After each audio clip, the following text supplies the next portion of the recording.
Hey everyone, welcome to the We Study Billionaires YouTube channel. This is where we discuss billionaire investing strategies and frameworks and help you apply them to your own life. I am so excited for today's episode as I'm going to be sharing Warren Buffett's 12 investment principles, as well as chatting about a case study of Coca-Cola and how Buffett applied these 12 principles in practice. Berkshire Hathaway first invested $1 billion in Coca-Cola in 1988, and it has been one of his big winners over his investment career. I recently read Robert Hagstrom's book, The Warren Buffett Way, and I really have to give him all of the credit for today's episode, as he outlined these principles and a number of case studies in his book. I thoroughly enjoyed reading Hagstrom's book, and I recommend you check it out if you'd like to learn more about Buffett's investing strategy.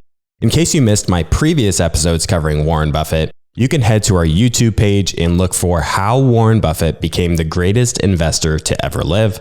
We'll be sure to include that two-part series in the description below as well. If you've been enjoying the We Study Billionaires channel, I would greatly appreciate it if you clicked the like and subscribe button below. It would truly mean the world to us. We really appreciate all the support we've received thus far from the audience. Without further ado, I really hope you enjoyed today's episode covering Warren Buffett's 12 investment principles. Now, in chapter 3 of Hagstrom's book, he has the chapter titled Buying a Business, the 12 Immutable Tenets. Buffett is someone who believes that the best way to build wealth is to own very good businesses over long periods of time. And there are two ways he can go about that, which very much includes a similar process, and that's buying the whole business outright and buying stock in the publicly traded company. Buffett prefers buying the business outright because it allows him to influence the company's capital allocation decisions, but Buffett, of course, doesn't limit his purchases to just wholly owned businesses. The benefits for him of investing in the stock market is that, one, he has thousands of companies to choose from, giving him a lot of choices to potentially invest in, and two, with changes in Mr. Market's mood swings, the stock market gives him opportunities to find bargains or stocks trading at great prices to start buying shares in the company. So from this perspective, Buffett states that, quote, "When investing, we view ourselves as a business analyst and not a market analyst, not as macro analysts, and not even as security analysts," end quote. This means that Buffett first and foremost thinks from the perspective of a business person. So he's looking at how the business model operates, how profitable it is, what the company's financial position looks like, how competent the management team, as well as the company's purchase price. Hagstrom studied how Buffett invested and simplified his process down to what he calls 12 tenets or principles. Within that, the 12 principles fall into 4 categories. 1, business tenets, which are the 3 basic characteristics of the business. 2, management tenets, which are 3 important qualities that senior managers must display. 3, financial tenets, which are the 4 critical decisions that the company must maintain. And 4, market tenets, which relate to 2 tenets around the company's price. Before we dive in, Hagstrom does point out that not all of Buffett's purchases fit perfectly into these 12 tenets, but for the most part, these tenets or principles are the core of how he invests. So let's start with the business tenets. It's important to remember that when you're buying stocks, you're buying pieces of an actual business. So many people go out and buy a stock, then when they see the stock price go down, they sell hoping that they are avoiding even bigger losses. So it's important to have that mindset of recognizing that stocks are real businesses providing real products and real services to real people. The first business tenet Hagstrom lays out in his book is for the business to be simple and understandable. This principle is so basic, yet I think it can be so overlooked by people. Oftentimes people will ask me about a particular stock and I'm just like, I don't really have an opinion on that company because I can't really say I understand the business fully. Just throwing 2 examples out there, Nvidia and Roku are examples of stocks that look to, be good companies. They're growing really fast and they look to potentially be really successful businesses. But I honestly can't say I fully understand their competitive position. Therefore, I just completely avoid companies like those. Every single business that Warren has invested in, he has a pretty good understanding of how all of the businesses operate. When he has a great understanding of the business, he is ensuring that he is playing a game in which he is capable of winning. If he were to invest in some sort of obscure tech company, He honestly isn't equipped to win that game, so why even attempt to play that type of game? As Hagstrom put it in his book, quote, Buffett also tends to avoid businesses that are solving difficult problems. Experience has taught him that turnarounds seldom turn. It can be more profitable to look for good businesses at reasonable prices than difficult businesses at cheaper prices. Buffett admits, Charlie and I have not learned how to solve difficult business problems, but what we have learned to do is avoid them to the extent we have been successful. It is because we have concentrated on identifying 1-foot hurdles that we could step over, rather than because we acquired any ability to clear 7-footers. End quote. A helpful way for me to wrap my head around a business is to actually interact with it in my real daily life. With a company like Costco, for example, I can understand the appeal of being a member and why it might be difficult for competitors to disrupt them. If I were just reading about Costco as an outsider that has never visited a store, then it might be difficult to fully understand the competitive moat they've built over the years. It also reminds me of Peter Lynch's investment philosophy of looking at a business that is in your day-to-day life. A company like Starbucks is a prime example of this, as my local Starbucks practically has cars lined outside of the parking lot to buy, Starbucks coffee in the drive-thru every single day. This also ties into Buffett's idea of investing within your circle of competence. It's important to define what you know. It's also important to define what you don't know well, because that's where you can really get into trouble. So again, business principle number 1 is for the business to be simple and understandable. Business principle number 2, the business must have a consistent operating history. So when Buffett invests, he isn't looking for a new innovative product that's going to completely change the world, or looking at a company that is in an industry that is constantly changing. This alone eliminates a large number of stocks that just simply aren't investable for him. He wants a business that has been producing a similar product or service for many years, because if the business has had sustainable and consistent growth and profits over the years, then he's able to have confidence in assessing whether that will continue into the future or not. Buffett has been quoting as saying that severe change and exceptional returns usually do not mix. For example, Buffett has invested in many industries which are considered staples of the economy, such as railroads, energy, and insurance. These industries are going to continue to be staples and key parts of our economy in some form or fashion in the future. So Buffett likes how stable and reliable these industries truly are. And this is a big reason why Buffett has often avoided tech companies. Over his life, he has seen so many tech companies come and go that he just simply believes that he's better off investing in a company that is very likely to continue to grow consistently for the years to come.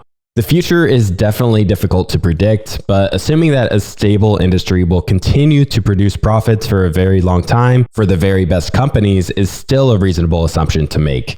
So business principle number 2, the business must have a consistent operating history. Business principle number 3, the company must have favorable long-term prospects. When Buffett is narrowing down the type of businesses he views as great businesses, he oftentimes wants 3 things. He wants to ensure that the company provides a product or service that 1, is needed or desired by society, 2, it has no close substitute, and 3, it is not regulated. Having these 3 attributes allows the company to have pricing power and earn above average returns on capital over time. Buffett says he likes stocks with high returns on invested capital that is likely to persist, as well as a company with a long-term competitive advantage. This is drilling down to the term Buffett uses often, which is a moat. A moat is what gives a great company a clear advantage over its competitors and protects the business from invasion by competition wanting to tap into their share of profits. So a clear competitive advantage is crucial, as well as for that competitive advantage or moat to be durable and is able to stick around for a really long time. Buffett says that a great company is one that will be great for 25 to 30 plus years. Conversely, a bad business offers a product that is virtually undistinguishable from the products of its competitors, which is a commodity. Years ago, basic commodities included oil, gas, chemicals, copper, lumber, wheat, and so on. Today, products like computers, automobiles, airline services, and banking have become commodity-like products. So that wraps up Buffett's 3 business tenets, which include the company must be simple and understandable, it must have a consistent operating history, and it must have favorable long-term prospects. Next, Hagstrom lays out Buffett's 3 management tenets. Buffett pays very close attention to the quality of the management. He tells us that the companies or stocks Berkshire purchases must be operated by honest and competent managers whom he can admire and trust. Even if they're managing a very high-quality business, he will never make an investment in a team he does not admire and trust. As he says, no matter how attractive the prospects of their business, we've never succeeded in making good deals with a bad person. The first management principle that Hagstrom lays out in his book is that the management must act rationally. He states that, quote, "The most important management act is the allocation of the company's capital. It is the most important because allocation of capital over time determines shareholder value," end quote. Management needs to figure out how to best allocate capital in a way that maximizes shareholder value. This might mean taking the earnings and paying out a dividend, or potentially taking those earnings and expanding their business in the US or internationally, or even buying back shares in the company. Once a company has matured to some degree and is to the point where they're producing free cash flows, management is going to need to determine what to do with those cash flows. If the money could be reinvested back into the business at a rate of return that is higher than their cost of capital, then it is logical to do so. Retaining earnings and reinvesting at a rate of return that is lower than the cost of capital is irrational, and it's actually quite common on Wall Street. This is why Buffett wants to see high return on invested capital in a business. It shows that the company is able to produce a lot of cash relative to the cash that is put into the business. Munger is also known for saying the following, quote, "Over the long term, it's hard for a stock to earn a much better return than the business which underlies it earns. If the business earns 6% on capital over 40 years and you hold the stock for 40 years, you're not going to make much different than a 6% return, even if you originally buy it at a huge discount. Conversely, if a business earns 18% on capital over 20 or 30 years, even if you pay an expensive looking price, you'll end up with a fine result," end quote. Costco is a great example of this. They had return on invested capital just over 10% in the 2000s, and ever since 2010, the ROIC has steadily risen to be in the high teens. Meanwhile, Costco's stock has risen on average by 13.6% per year, excluding dividends since 1998. Of course, Costco's earnings multiple has risen substantially over the years as well, so return on invested capital is not the sole driver in its long-term performance. And as many of you in the audience know, Munger has been a huge fan of Costco over the years. So if a company is not able to reinvest back into the business at high rates of return, Buffett likes to see the business either returning that capital back to shareholders through a dividend or through share buybacks. Each method has its own pros and cons. Returning the capital through a dividend allows the shareholders to have the cash in their own hands. However, dividends are less tax efficient than share buybacks, as dividends are oftentimes taxed in the US to some degree for most investors. Buffett, who's clearly a spectacular capital allocator, prefers to perform share buybacks rather than issuing a dividend. Berkshire Hathaway has never paid a dividend, but he has repurchased shares in the past. The benefit of doing so is twofold. First, management can opportunistically time when they perform share buybacks, and it's oftentimes wise to repurchase shares when the stock is trading below its intrinsic value. Second, when management repurchases shares, it shows they are having the shareholders' best interest at heart, as for each share they repurchase, they are increasing the current stockholders' overall ownership in the business. For example, if Buffett were to purchase 1% of shares outstanding in a company, and that company in turn repurchased 5% of shares outstanding year after year, after 14 years, he would then own 2% of shares outstanding, as the share repurchases would have effectively doubled his stake in the company. Apple is one example of a company Buffett owns that ruthlessly buys back shares. In 2021, Apple repurchased $85.5 billion of their own shares. This is around 3.4% of total shares when looking at the shares outstanding at the beginning and the end of the year. So management principle number 1, management must act rationally and act in shareholders' best interest. The second management principle outlined in the book is that management must act candid with shareholders.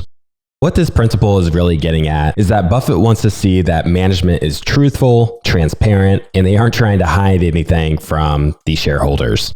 Buffett argues that through the mandatory reporting disclosures, management must present data that helps the financially literate readers answer 3 key questions. 1. Approximately how much is the company worth? 2. What is the likelihood that it can meet its future obligations? And 3. How good a job are its managers doing given the hand that they've been dealt? Buffett frankly points out that most annual reports are a sham. I think a big reason that Buffett might be seeing this in annual reports is that because a lot of executives and CEOs are incentivized to increase their stock price as much as possible. So if they point out and talk about how they didn't execute effectively or the business has performed poorly historically, then that might lead to shareholders selling and further decreasing the stock price. Buffett is in a position where he isn't going to get fired, and he openly talks about all of the many mistakes he has made over the years. The reality is that it's very hard to find management that talk as openly as Buffett about his mistakes. So I would just encourage the audience to not settle on a management team if you aren't really sure they are honest and trustworthy people. Related to this idea is the third and final management principle, which is to resist the institutional imperative.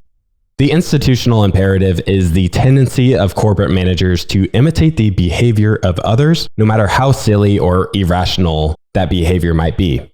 He wants managers who are critical thinkers and have the ability to think for themselves.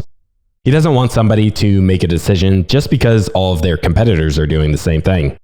This could be related to changing the status quo in the industry, making acquisitions, selling executive compensation, etc. It kind of reminds me of the overall investment management industry. You might find one fund manager who is invested in 100 stocks, primarily picking many of the big names that other funds are holding. There's that old saying that you won't get fired for buying a stock like IBM. Because 20 years ago, that was considered a safe pick that everyone was buying. If you're trying to keep your job, then buying IBM is probably a pretty good idea. If it does well, then the fund benefits from that performance. If it does poorly, then, well, all the other funds owned IBM too, and you still get to keep your job for not stepping outside of the lines and crossing any boundaries. Whereas if you took the risk on a new company in the technology field, you run the risk of being humiliated if it does poorly, and then you might lose your job. It's all human nature, and it's against human nature to stand out and potentially look bad when compared to your peers. Really, it just boils down to the fact that many managers of companies are short-term thinkers. Whereas Buffett is looking for the managers that can overcome these human tendencies and make unconventional long-term decisions to the benefit of the shareholders. Another reason that many managers aren't very good at their job is because they rose the ranks within the company and got promoted to be on the executive team. So their whole life, they were really good at one particular skill set, let's say sales, for example. Well, then they are on the management team. Now they need to be great at managing and allocating capital and resources, even though they've only done sales their whole career. Then naturally, they turn to others to form their own opinions and decisions, and the institutional imperative takes hold in their decision making. Determining the quality of a management team is more difficult than measuring the financial performance of a company simply because you can't directly measure things like rationality, candor, and independent thinking. Having a good understanding of these aspects of the management can allow you as an investor to catch the early warning signs to the eventual financial performance of the company. Here are some tips that Buffett shares in determining the quality of the management team. 1. Look back at the annual reports from a few years back and compare what they were saying about the future and how that compares to the business today and how the business has changed over that period. 2. Read the company's annual reports and see how it differs from that of their peers. 3. Don't solely rely on quality managers when making investments. Not even the best managers can turn around a bad business. That wraps up the management tenets outlined in Hagstrom's book, The Warren Buffett Way. Next, let's turn to the 4 financial tenets. The first financial tenet is to have an adequate return on equity.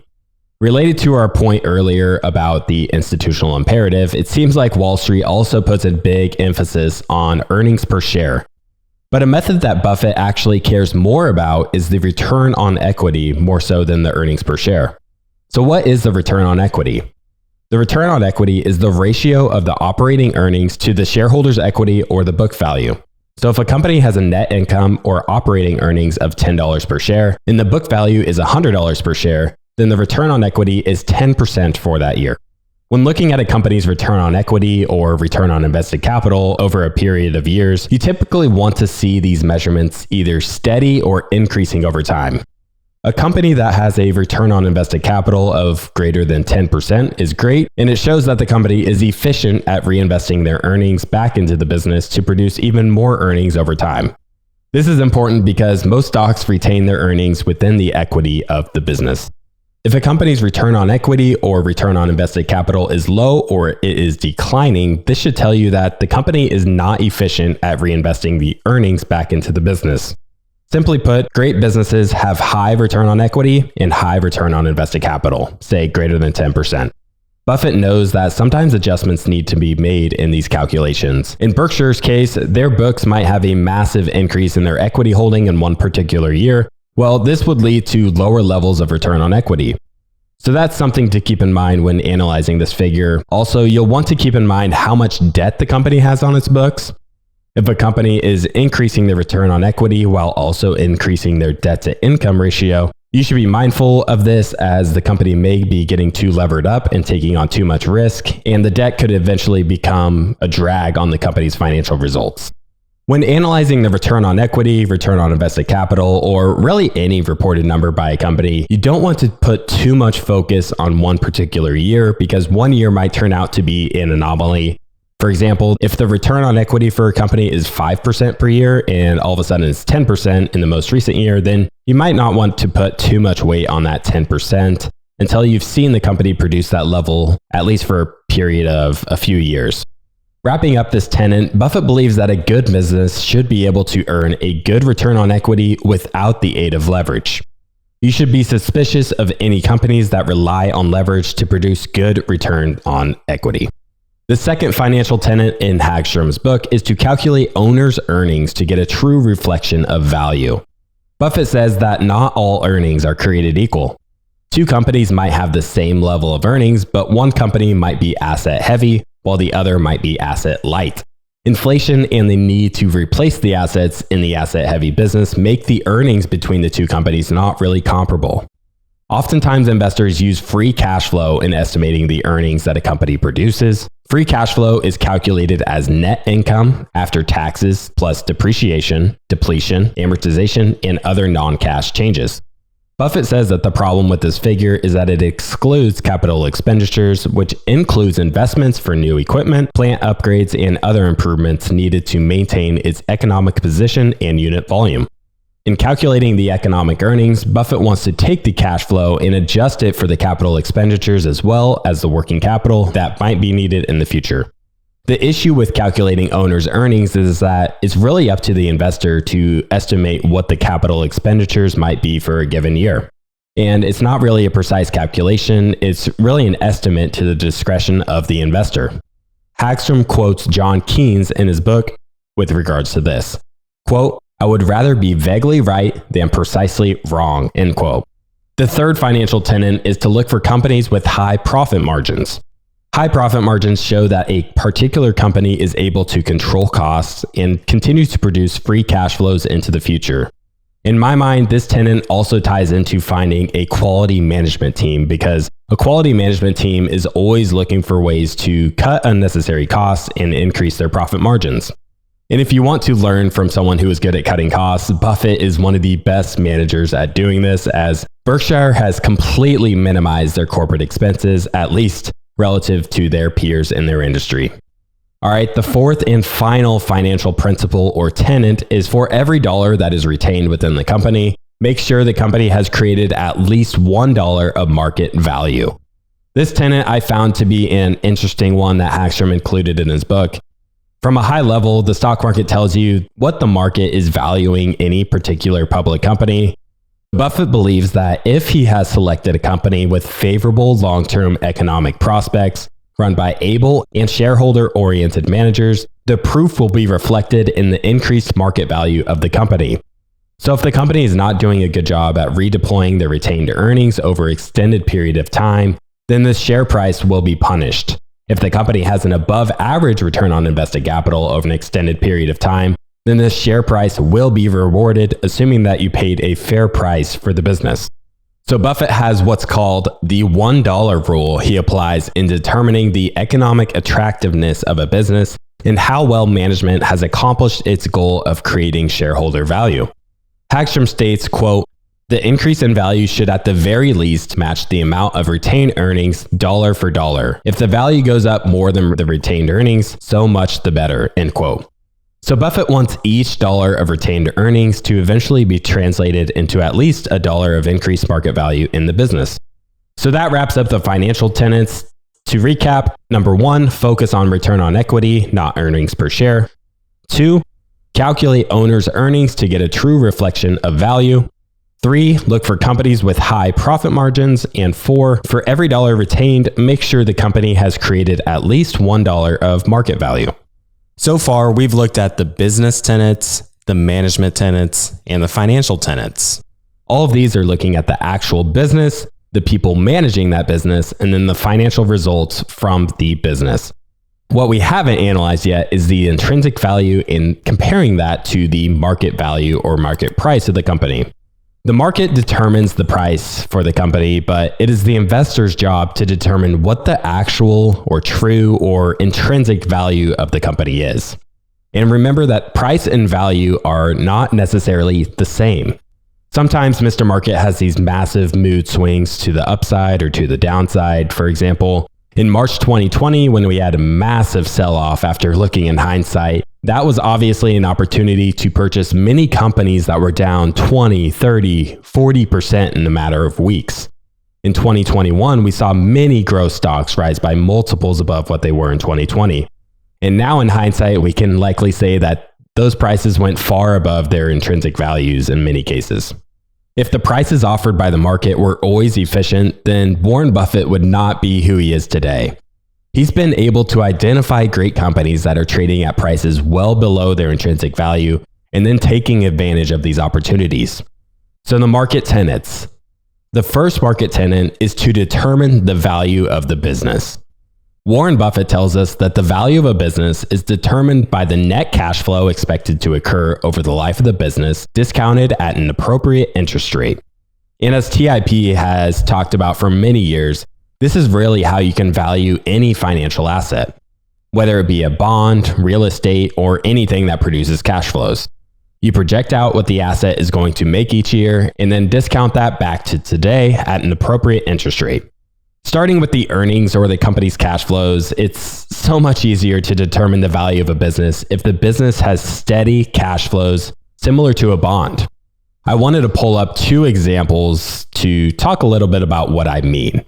If you take a company like Coca-Cola, which Buffett owns, I pulled up our TIP finance tool to take a look at the free cash flows shown on our website. In 2018, their free cash flows were $6.3 billion, 2019, $9.4 billion, 2020, $8.9 billion, and in 2021, $11.3 billion.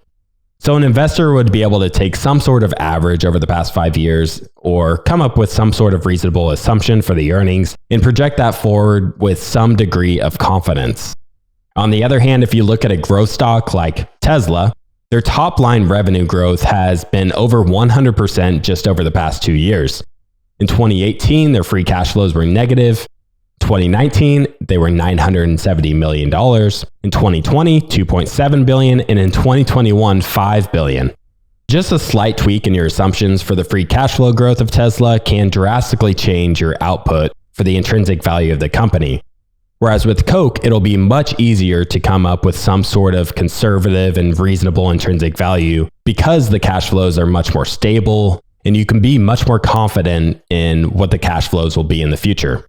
If Buffett can't determine the free cash flows with a high degree of certainty, then he probably won't even go about valuing the company. Over the years, Buffett has used the long-term US government treasury rate as his discount rate. But now that interest rates are so low today, it's likely that he is using something higher for the discount rate to reflect a more normalized interest rate environment. Now, when it comes to valuation, many people like to categorize companies into 2 camps, value investors versus growth investors.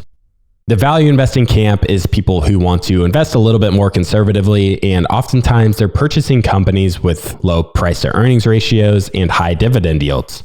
These types of companies have been back tested to perform well, so that is the method of investing that many people will go with.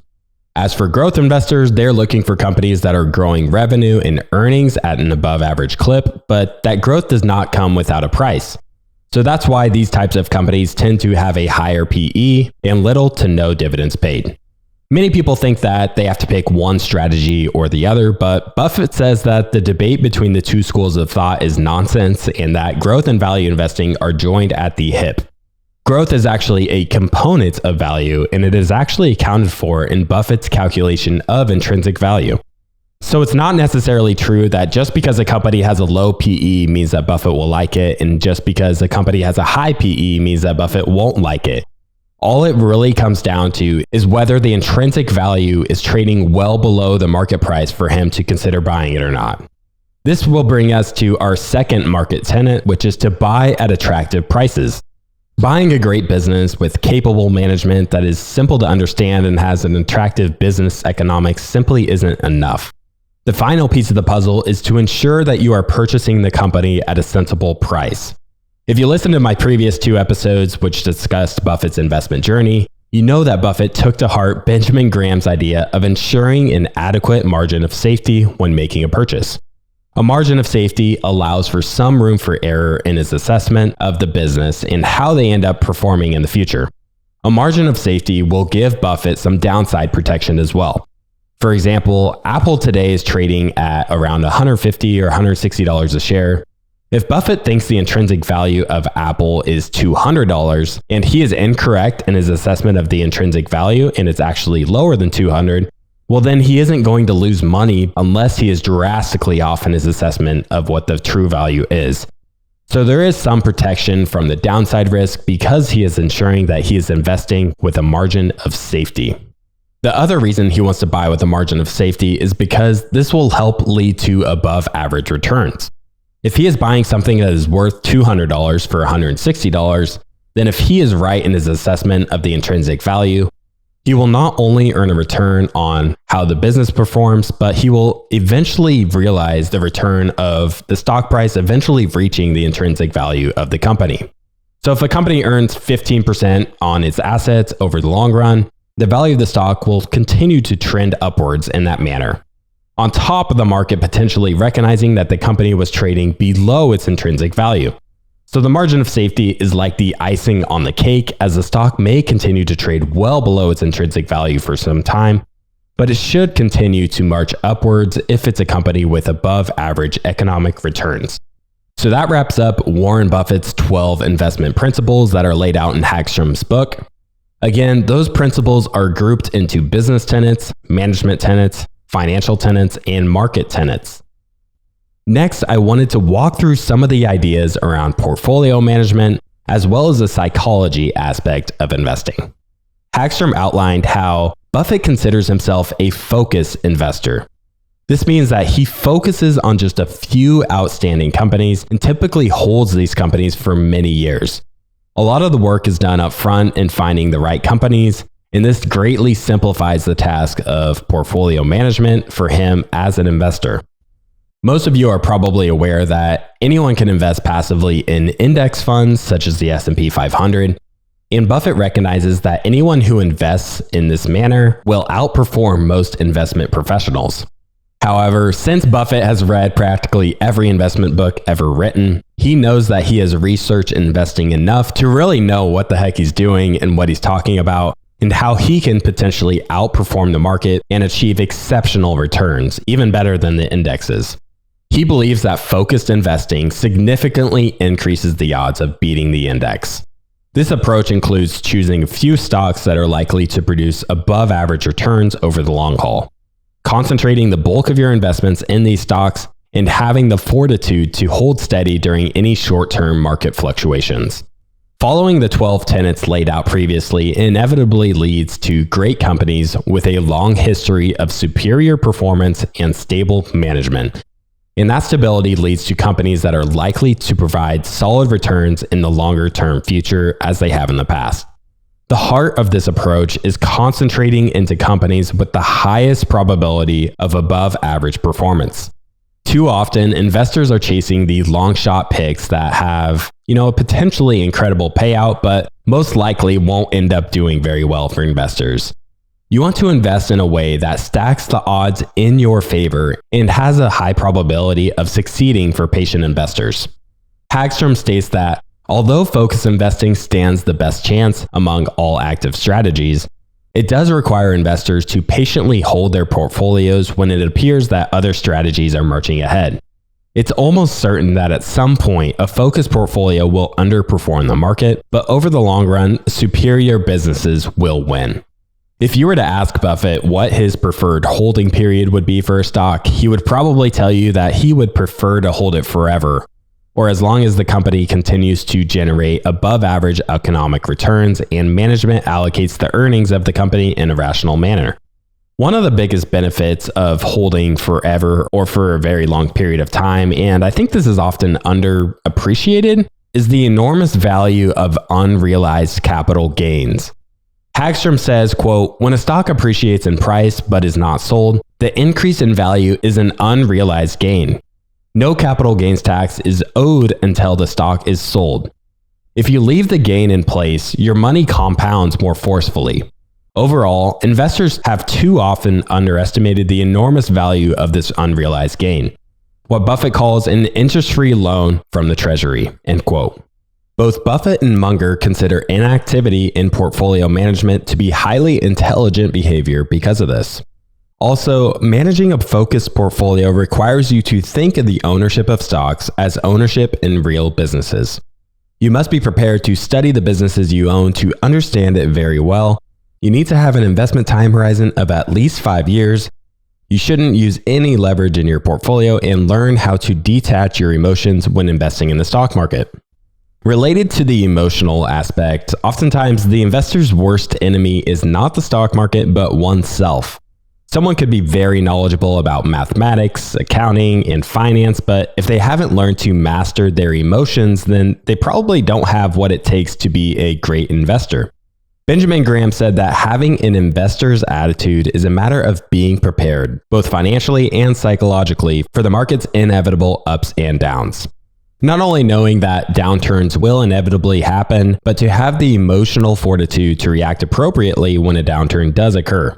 From Benjamin Graham's perspective, when a downturn occurs, you should react to an unattractive price to sell the same as if someone knocked on your door to purchase your house at half the price you bought it at. You just simply ignore such an offer.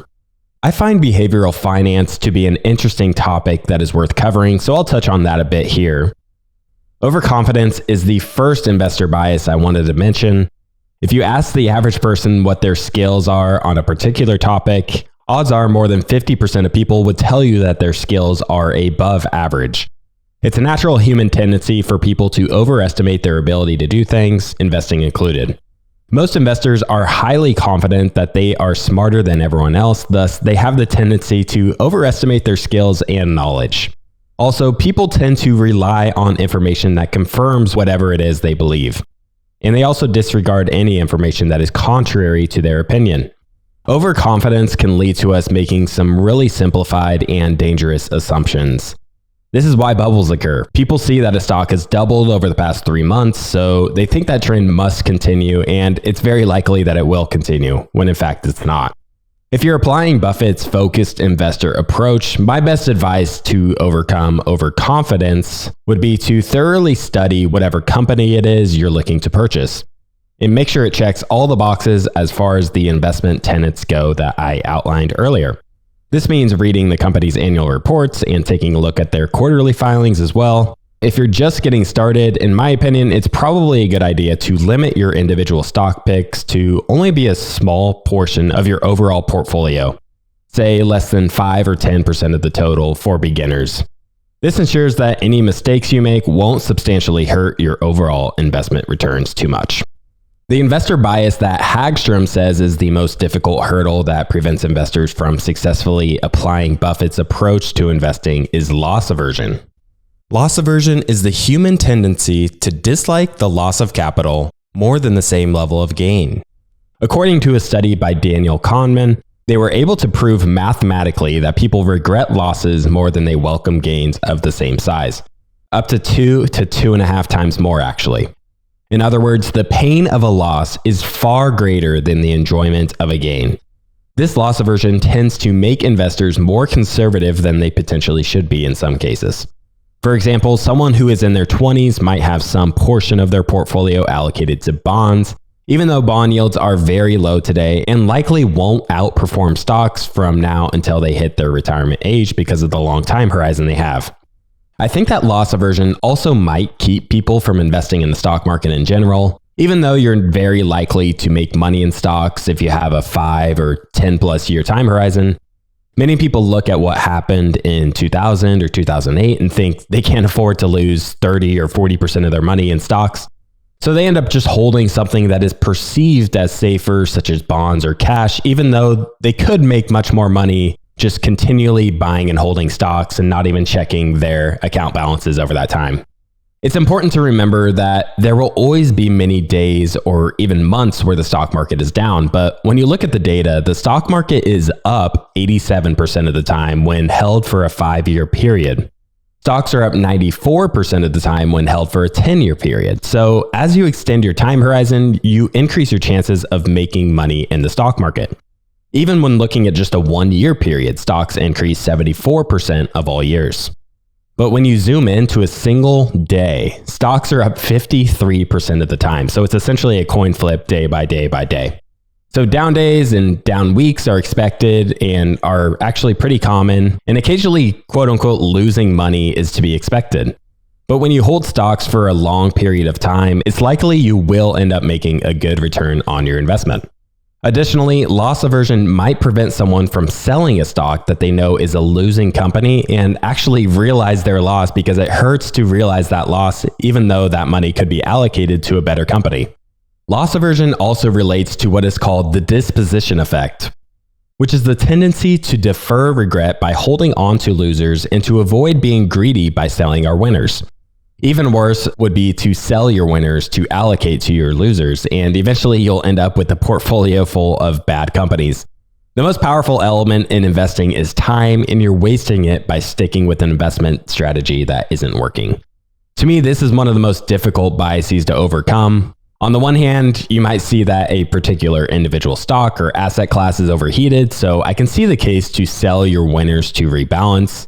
Additionally, the best performing investments tend to be the most volatile, so I can also see why selling when there is a bit of an irrational exuberance can help you sleep better at night, because eventually there will be a big drawdown, you just don't really know when. And that's why I really like Warren Buffett's approach of not letting the irrational exuberance get the best of you.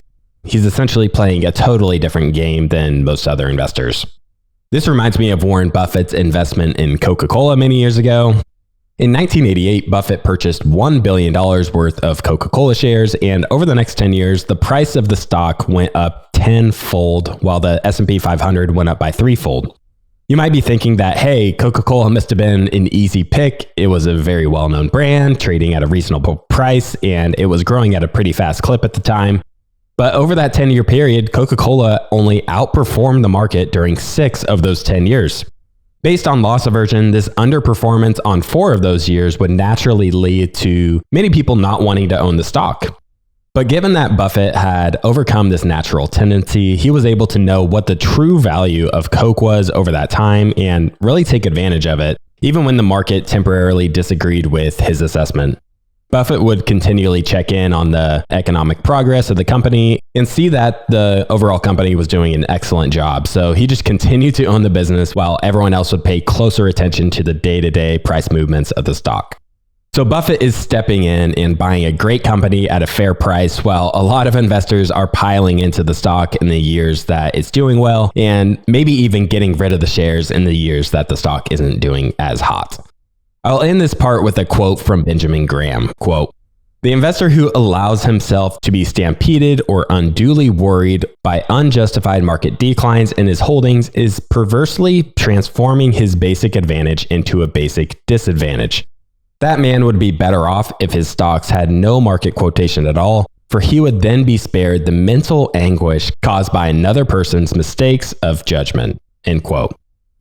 Next, I wanted to walk through a case study that Hagstrom laid out in Chapter 4 of his book with real purchases that Buffett has made. The 9 examples that Hagstrom walked through in his book were Washington Post, Geico, Capital Cities/ABC, Coca-Cola, General Dynamics, Wells Fargo, American Express, IBM, and Heinz. And it's important to keep in mind that Hagstrom's book, The Warren Buffett Way, was released in 2013. I noticed that IBM and Heinz ended up being complete duds for Buffett, so it just goes to show that even the best investors on the planet still make mistakes, even after being in the game for so many decades. However, his investment in Apple in 2016 and beyond has more than made up for such mistakes. Buffett first started buying IBM in 2011, initially having a $10.7 billion position. After 6 to 7 years of declining revenues and a subpar stock performance, he then fully exited his position in IBM.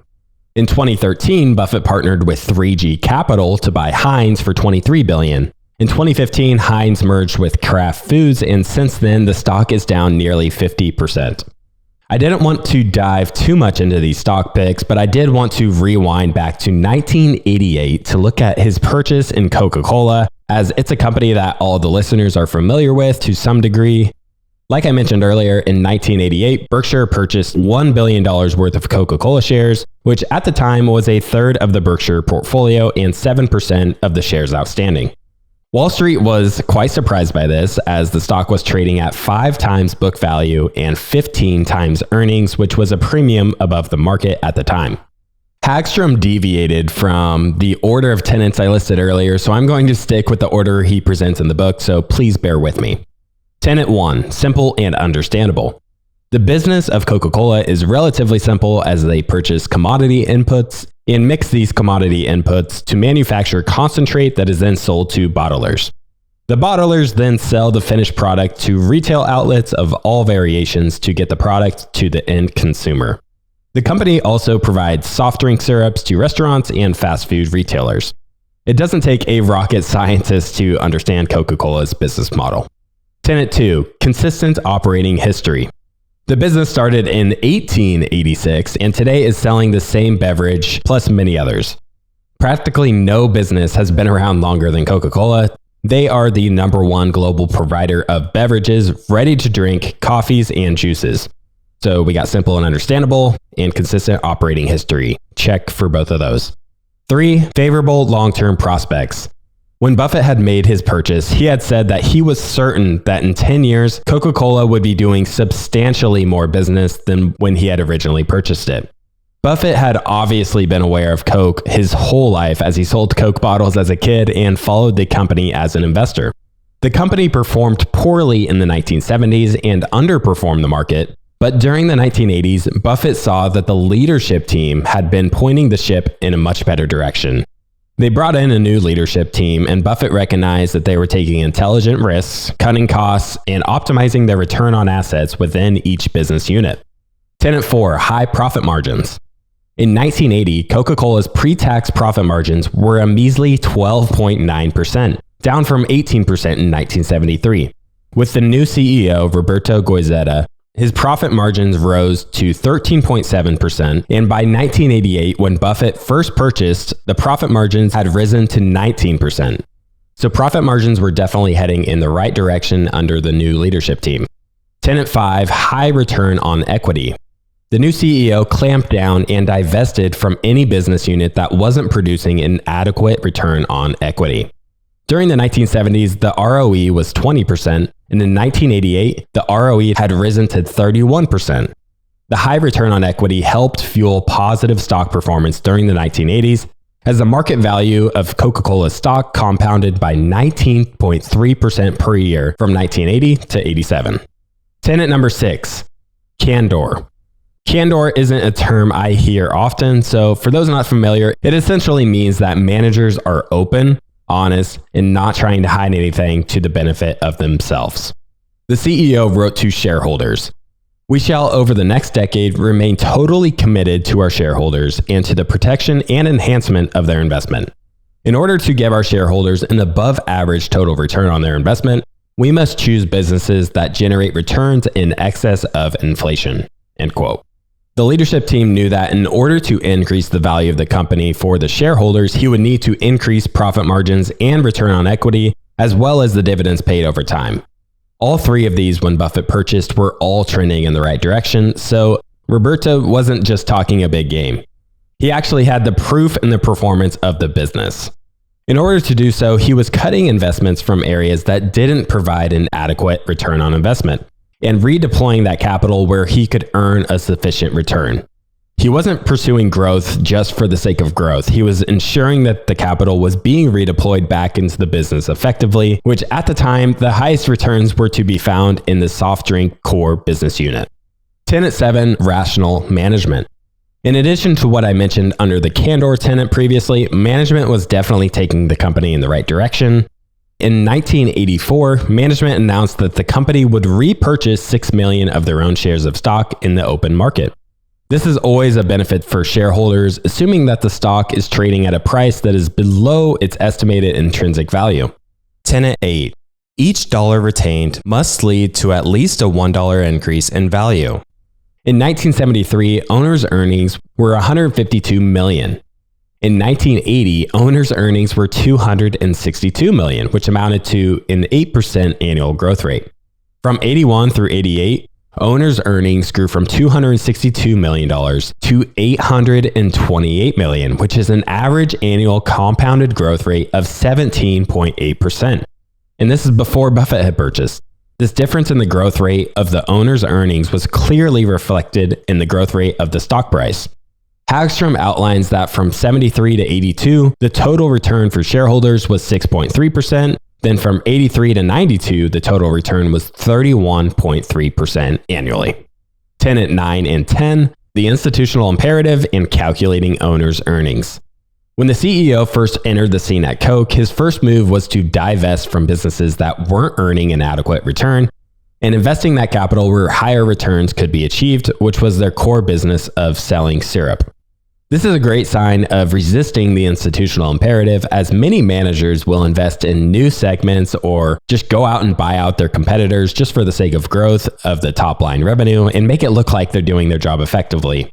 It was very telling that the new CEO went against what other managers would do in that situation and stick with what he knew would likely benefit long-term shareholders the most. Simply investing capital where the highest returns can be made sounds easy and it sounds simple, but who wouldn't want that? But it took a lot of mental fortitude for him to make that move, as most of his competitors were doing the exact opposite and investing in unrelated businesses. For example, Anheuser-Busch was using their profits from selling beer to invest in theme parks.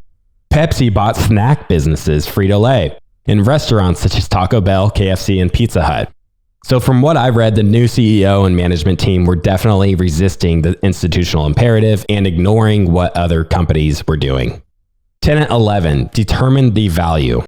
When Buffett purchased Coke, the company was trading at 15 times earnings and 12 times cash flow, which was a 30 and 50% premium to the market average.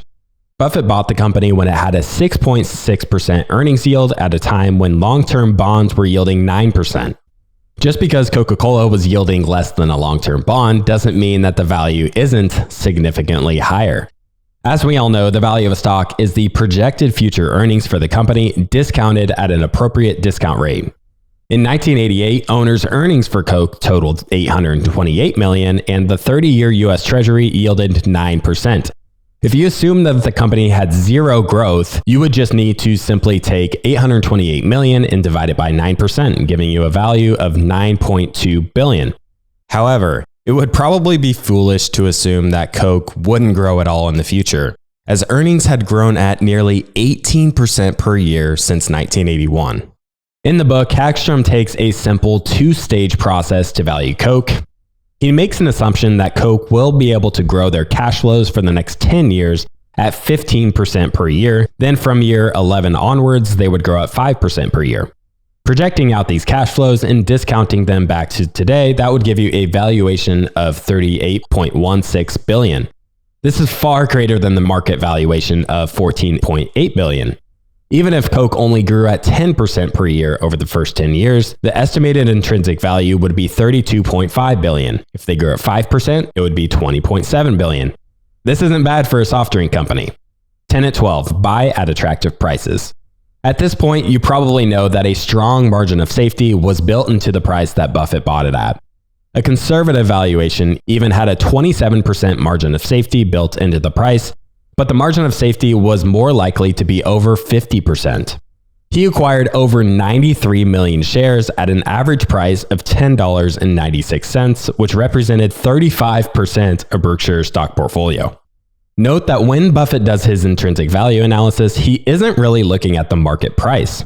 He determines what he thinks the total value of the company is and then comparing that against the price offered by the market. Buffett often said that price has nothing to do with value. Coca-Cola stock had done exceptionally well throughout the 80s, so this was definitely not a beaten down stock that was totally ignored by the market. It was a top performer, or as Buffett would say, a great company that was trading at a fair price, or maybe even a great price in this case for Coke. To end this analysis on Coca-Cola, I wanted to read Hagstrom's final paragraph about the company on page 110, quote, "The best businesses to own, says Buffett, is one that, over a long period of time, can employ ever larger amounts of capital at sustainably high rates of return." In Buffett's mind, this was the perfect description of Coca-Cola.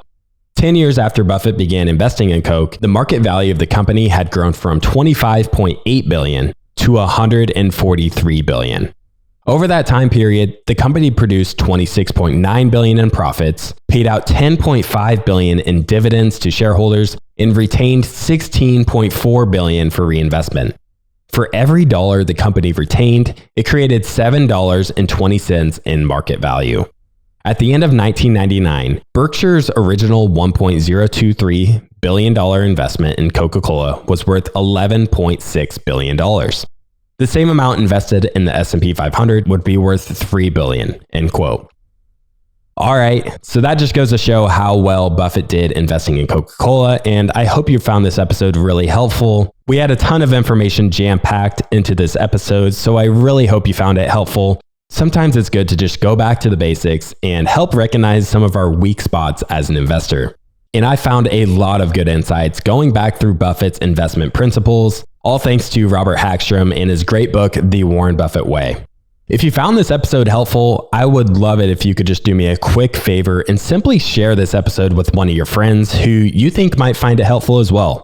This will really help support and grow the show so we can continue to provide great content for you all for the years to come.